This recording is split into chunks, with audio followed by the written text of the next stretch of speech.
that's it. I hate Savage Hulk. Mainly because of his goddamn fanboys that always keep on saying, "Oh, Hulk is nerfed. Hulk is peak. We need the Incredible Hulk back." Shut the f up! You motherfuckers only know Savage Hulk. We've seen that version in media since 1970. The 70s!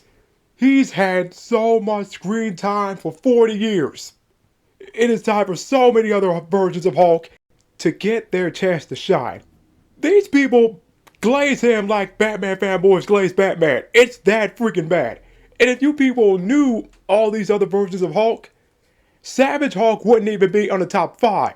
And I'm serious, these fanboys just want the same shit. They don't want anything new. They want the same old Hulk. Don't want him to evolve. Don't want Bruce to evolve. Just don't want character development. The first one on my list, and I just gotta get this one out of the way. World Breaker Hulk. In fact, these fanboys only know that other version because he's essentially the same old shit. With the only difference being that it's Hulk and Bruce pissed off. They're both one, but it's not one mind, like the Professor. But World Breaker Hulk alone can whoop Savage Hulk's ass. And I forgot to mention this, y'all glaze Savage Hulk so much. Yet thanks to Thor Ragnarok, which I'll admit, that gave us something different with the same old Savage Hulk, made him interesting because he had a life for 2 years. We see that he has the intelligence of, well, not a toddler, but a freaking caveman. He is a dumbass brute. A dumb brute that just throws his strength at everything, but even then, he can't beat Surtur. Can't beat the greatest of the fire giants and the guardian of Muspelheim. Heck, Kratos didn't even have a boss fight with him. On to the Professor. Again, the strength and the brains. Yet these Savage Hulk fanboys say that's a nerf. In fact, I gotta play that footage again, showing Bruce yeeting a boulder. Something. Savage Hulk never threw anything at that kind of speed, velocity. And it also showed how much of a rookie Jennifer was. Well, still is at this point. And apparently Bruce is gonna be in Captain America 4. He's finally gonna whoop Ross's ass.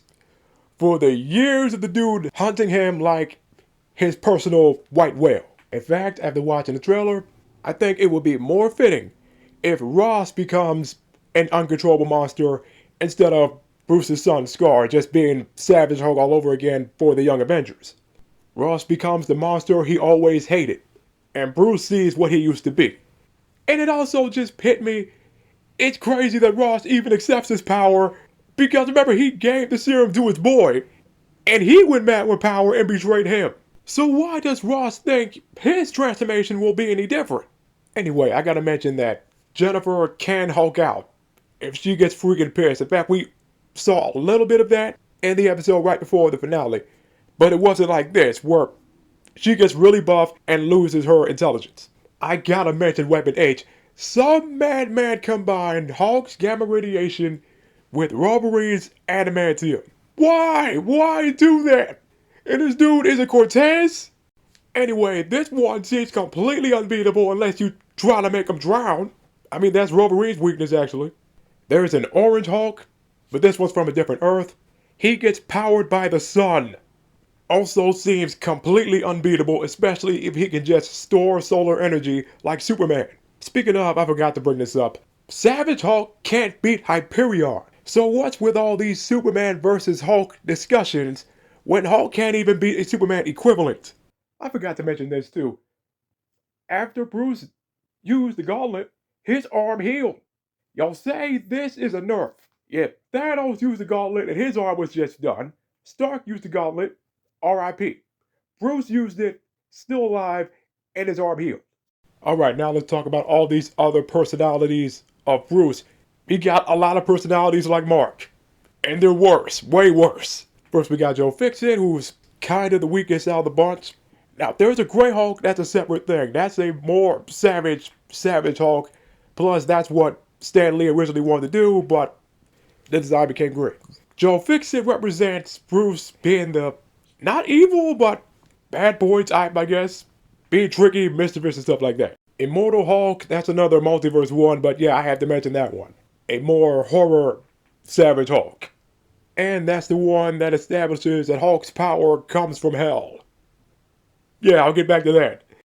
There's Maestro, the villain that's all Hulk, and his timeline, everyone he knew, all gone.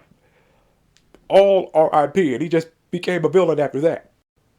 And this is a smart Hulk. Not smart Bruce, smart Hulk. So yeah, a villain Hulk that's smart too. Yeah, that's scary. Now this one, Devil Hulk, represents Bruce's evilness. That's it. And I recall this Hulk being the final boss in Hulk Ultimate Destruction. But yeah, this Hulk deserves to be in live action. Same for this one, Guilt Hulk.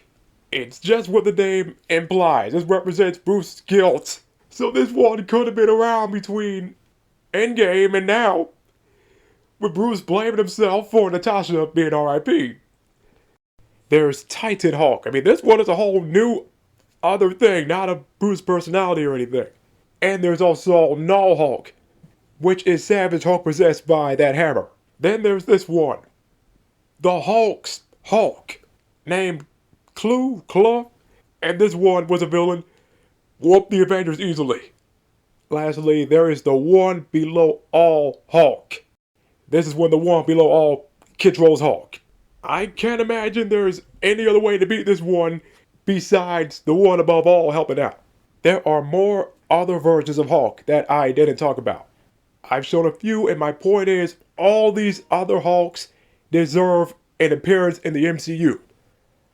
Far more than the same old Savage Hulk that these fanboys are fixated on. Either y'all gotta read up on some of these other Hulks, or y'all just gotta stop living in the past.